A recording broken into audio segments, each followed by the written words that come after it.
ብሌን በሚያሳዝን ሁኔታ ከሆስፒታል ተሽሏት ወደ ቤት መጣለች። ሆኖም ግን አቶ አምናና ወይዘሮ ዛህራን ሁሉንም ቤተሰብ ያሳዘነው የበፊቱን ማስታወስ የማትችል መሆኗ ነው። ይህ ደግሞ ምንም አልነበረም። ይህ ታንሶ ደግሞ ሜርሲ ጄሪ ማለት ነው ከአቶ አምናን ጋር በተኛችበት ተነስታ እንግዲህ በፎቅ ወርውራ እንግዲህ እስከ ወዳኛው አሰናብታታለች።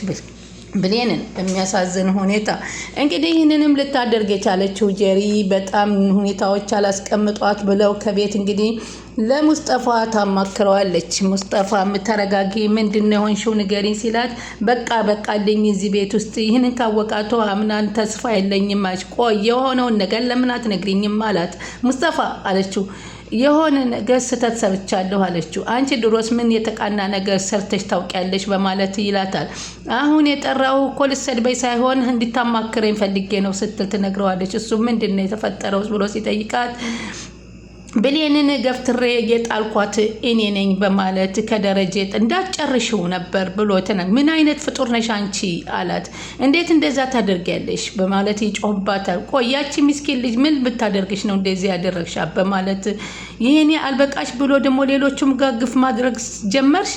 አንስብበት እኮ አይደለም ያረኩት የምር በአጋጣሚ ነው መነኝ አለችው። በይ ዝም በይ አንቺ መቼም አትቀየሪም አለና ሙስጠፋም ጮበት። እንዴት የሰው ልጅ በዚህ ልክ ይጨክናል በማለት እሻው ምን ላደርግ ነው የምልህ ትክክል እንዳልሆነ እኮ ገብቶኛል። አምናን ከሰማ እኮ ይገለኛል። ሙስጠፋ ባክን እርዳይ ስትለው አንቺንማ በፍጹም አልተባበርሽም አሉ። የመጨረሻው አንቺን ተባበርኩ ማለት እኔ እንዳደረኩት ይቆጠራል።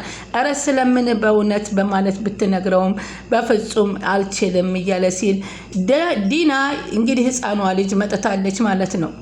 እንግዲህ እባብ እግር የነሳው የልቡን አይቶ ነው ይባላል። ያንቺን ግፍ ነው አዙሮ ይደፋሻል። ገና የኛ ግፍ የት እንደሚያደርስሽ እናውቃለን። እስከ ግፍሽ እዛው ተቀመጭ ብሎ ሲሄድ ሙስጠፋ እያለ ብትጠራም በፍጹም አልመጣላትም። በዚህን ሰዓት ደግሞ ዲና አጋጣሚ ሆና ይህ ሚስጥር ሰማቻቸው። በጣም ተደናገጠችና ዲና እየሮጠች ዳላያቷ ወዲህ ወዲያ ስትዘዋወር ምን ሆነች ነው ዲና የሆንሽው ነገር አለ በማለት አያትየዋ ትጠይቃታለች።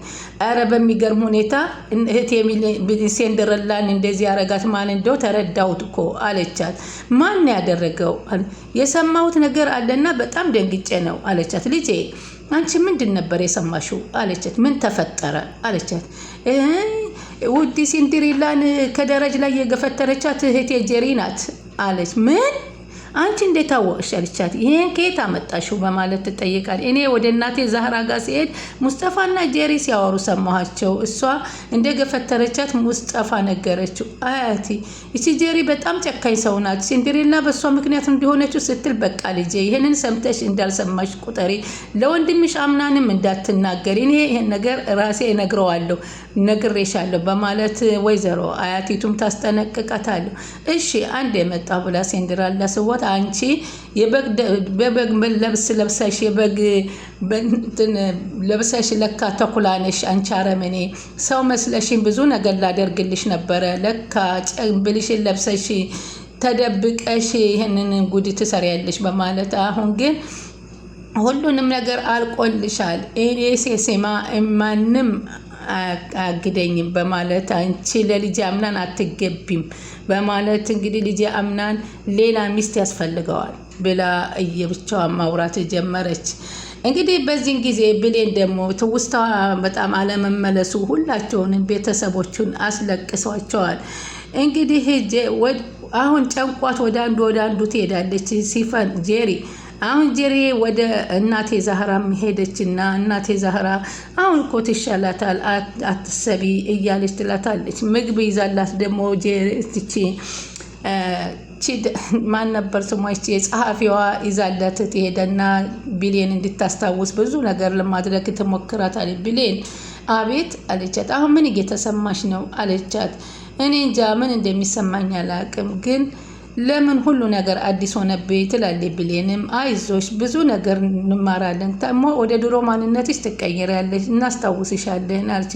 በቃ ማስታወስ አልችልም በቃ አለቻት። ብሌን እመኚ እንድታስታውሺ እኔ አደርግሻለሁ በማለት ትነግራታለች። ጁሊያናም እንግዲህ ምግብ ይዛ ሂዳ እያበላቻት እያለ ጄሪ ደግሞ ከእናቴ ዛህራ እንደዚህ ብዬ ዛህራ እኔ ልጄ ማየት አልቻልኩም ማለት ጄሪ ውስጤ ተረብሸዋል አለቻት። ምን ነው አለቻት። ልጄ ጭራሽ እኮ እንደዚህ ነገር በራሷ ጉዳይ ትወርቃለች ብዬ አላስብም ማለት ለምን እንደዛሽ ምን ሰማሽ ብላ ደነገጠኝ።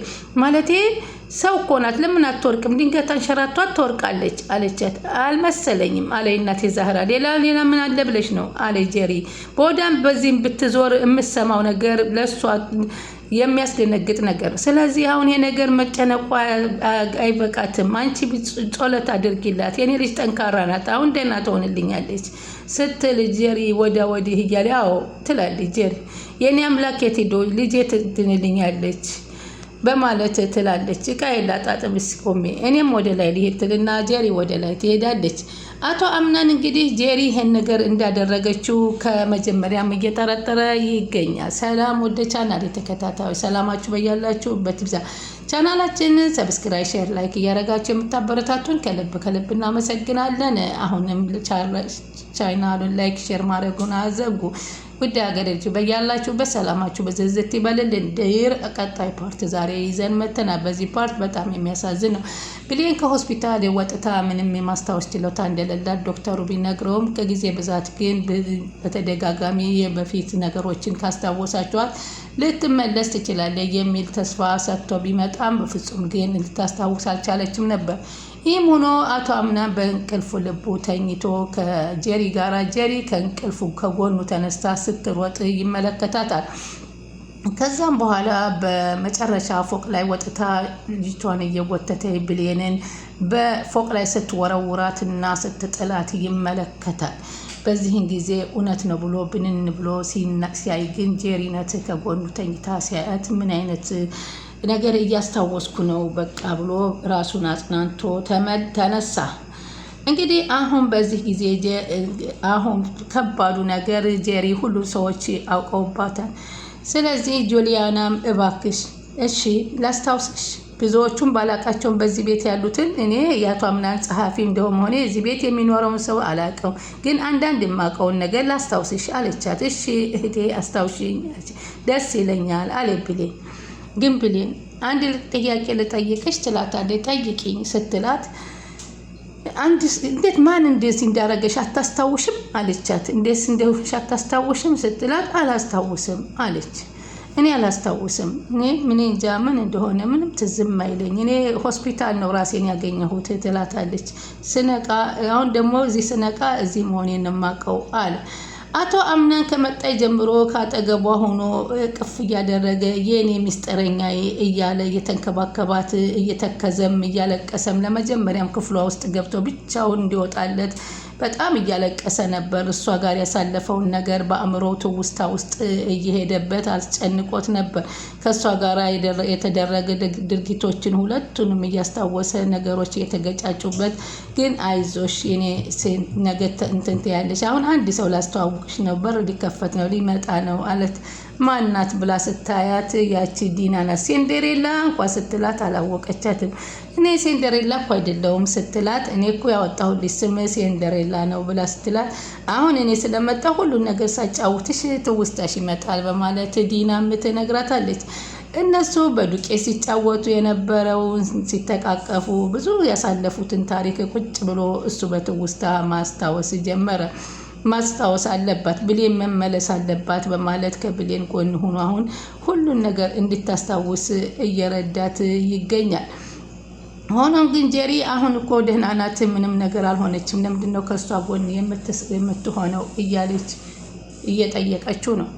ሚስጥረኛዬ አለችው። ወይዬ አላት። እዚህ ቤት ብዙ ጊዜ ቆይቻለሁ እንዴ አለችው። እሷም ዘወር አለና ማልቀስ ጀመረ። እንባው እንዳታይበት ዘወር አለ። አዎ አላት። እኔና አንቺ እዚህ ቤት ብዙ ደስ የሚሉ ጊዜያቶችን አሳልፈናል አላት። ከዚህም በኋላም ብዙ ነገር እናሳልፋለን አልጠራጠርም ሲላት እሺ አለችው። አሁን በጣም ተጨንቆ እሷን እንዳታየው ዘወር እያለ በእንባ ውሃ እየታጠበ ነው አቶ አምናን። እሷ ግን እውነት ይመለስልኝ ይሆን ይሄ ነገር እያለች በትውስታ እያለ እንግዲህ አያትየዋና ጄሪ ደግሞ አብረው ተቀምጠው እያወሩ ነበረ። ከዛም ምንድን ነው እኔ ግን ይሄ ነገር ገጠመኝ አይመስለኝም አለች ሲፈለ አያትየዋ። ታዲያ ምን ተፈጠረ ብለሽ ታስቢያለሽ? እኔ እንጃ ወደፊት የምናየው ይሆናል እንጂ ብሌን በራሷ ትወርቃለች ብዬ አላስብም አለቻት። አሁን ጄሪ ደግሞ ከአቶ አምናን ጋር ተቀምጣ በቃ ጊዜ እኮ ውሎህና ዳርህ ከሷ ጋር ሆነ ማለቴ ብሌን እኮ አሁን ደህና ናት። ስለዚህ ከጊዜ በኋላ ታስታውሳል። ለዛ አንተ መጨነቅ የለብህም ለራስህ ማሰብ አለብህ አለች። ጄሪ አላት ስላሰብሽልኝ አመሰግናለሁ፣ ግን ምንም እየተዋጠልኝ አይደለም አላት። ብሌን ያለምንም ምክንያት እንደዚህ አትሆንም ሲል አደነገጠች። የሆነ ያልታየ ነገርማ ድብቅ ነገር አለ ማለት እንዴት ታቅቻልክ አለችው። ማለቴ አለታው ብሌን እኮ ከማንም ጋር ሰው ጋር ተጣላም። ታዲያ ማን እንደዛ ሊያደርግላት ይችላል? በአጋጣሚ አደናቅፏት ወይ ማንሸራቷት ሊሆን ይችላል። እንደዛ ሊሆን ይችላል አለችው። አይመስለኝም አለ። ብቻ ይሄ ነገር የሆነ ሰው እጅ ያለበት ይመስለኛል። የእናቴን ቀን ይስጠኝ ግን አልምራውም አላት። አረ እንደዛ አይባልም አለችው። ምናልባት እኮ እንደዛ እንዳሰብከው ላይሆን ይችላል አለች። እኮ እንዳሰብኩት አይሆን ብቻ ጄሪ ይሄንን ነገር ወቂ በማለት ያስጠነቅቃታል። ጄሪ እንግዲህ ይሄንን ውሳኔ ከሰማይ በኋላ ነበረ ወይኔ ጉዴ አለቀልኝ በማለት አሁን ምን ማድረግ አለብኝ ምንድነው የምወስነው ሙስጠፋ ማማከር አለብኝ ብላ ወደ ሙስጠፋ የሄደችው። እንግዲህ ጆሊያናም በጣም እያዘነችላት እናት ውስጧ እንዲመጣ ካጠገቧ ሆና ብዙን ትሪት እያደረገቻት ትገኛለች። እናቴ ዛህራም እንደው ለፈጣሪዋ እየተማጸነች ትገኛለች። እባክህ ፈጣሪ ይቺን ልጅ እንደዚህ እንዳታደርግብኝ ማርልኝ እያለች ትናገራለች። የአቶ አምናን ደግሞ ጭራሽ የድሮ ትውስታው ከብሌን ጋር ያሳለፈውን ነገሮች ሊያስቀምጡትም ሊያስነሱትም አልቻሉም። እናቴ ዛህራም ስቅ ብላ እያለቀሰች ስራ አልሰራት ብሎ ተቸግራለች። ብሌን አለቻት ጆሊያና እንድታስታውሽ ማደርግሽ እኔ ነኝ አይዞሽ አለቻት። እሺ አለች። ግን ሁሉን ነገር ብጠይቃትም ግን አላስታውሰም። እንደው የብሌንን እንደዚህ ሁና ማየት አልፈልግም በማለት ወይዘሮ ዛህራ ወደ ብሌን ክፍል መሄድ ጭራሽ አልቻለችም። ማየት አልፈልግም እያለች ስትድን ነው ማየት የምፈልገው ብላ ቆርጣ ተነስታለች። አሁን እንዴት እንደሆነች እንኳ ጆሊያና ብትጠይቃት ጭራሽ የምታስታውሰው ነገር አለመኖሩ ይገርማል። እኔ ምንም ትዝ አይለኝም አለቻትና ብቻ እኔ ስነቃ እኮ ሆስፒታል ያገኘሁት አልኩሽ። ሌላው ደግሞ እዚህ ቤት ውስጥ ስመጣ አዲስ ሰው ነው ያየሁት አለቻት። እሺ በቃ አለቻት ጆሊያን። እኔ እዚህ ቤት ሁሉን ነገር ስለማውቀው ነግርሻለሁ አለቻት። እሺ ንገሪኝ አለቻት። እኔ አለቻት የአቶ አምናን ጸሐፊ ነኝ። አቶ አምናን ደግሞ በጣም መልካምና ጥሩ ሰው ነኝ፣ ደግ ሰው ነው እና ደግሞ ለሰዎች በጣም አክብሮት አለው። እኔ ደግሞ እዚህ ቦታ እንድደርስ እያደረገኝ እሱ ነው፣ በእሱ ጥረት ነው እንደዚህ ሆንኩት አለቻት። እንዴ ደስ የሚል ሰው ነው አለቻት። ሌላው ደግሞ እናቴ ዛህራ አለቻት። እናቴ ዛህራ በጣም እንደ እናቶች እንደ ልጇ የምትወድሽ፣ አንቺ ደግሞ እንደ እናቷ የምትወጃት፣ በጣም የምትንከባከብሽ፣ ልክ እንደ እናትና እንደ ልጅ የምትሆን የምትወጃት የዚህ ቤት አጋዥ ናት አለች። በቃ እሺ ምግቡን አጉርሽኝ አለቻትና ምግቡ ማብላት ጀመረ። ሆኖም ግን አቶ አምና በእንቅልፉ ላይ ተኝቶ ያየው ህልም በጣም አሰቃቂና ይህን ነገር ጄሪ እንደሆነች በግልጹ ያሳየው ህልም ነበረ ያየው። እንግዲህ አያትየዋም ሁኔታውን ሁሉ ሰምታለች። የቀጣይ የጄሪ ሁኔታ ምን ያስከትላል የሚለውን እናያለን።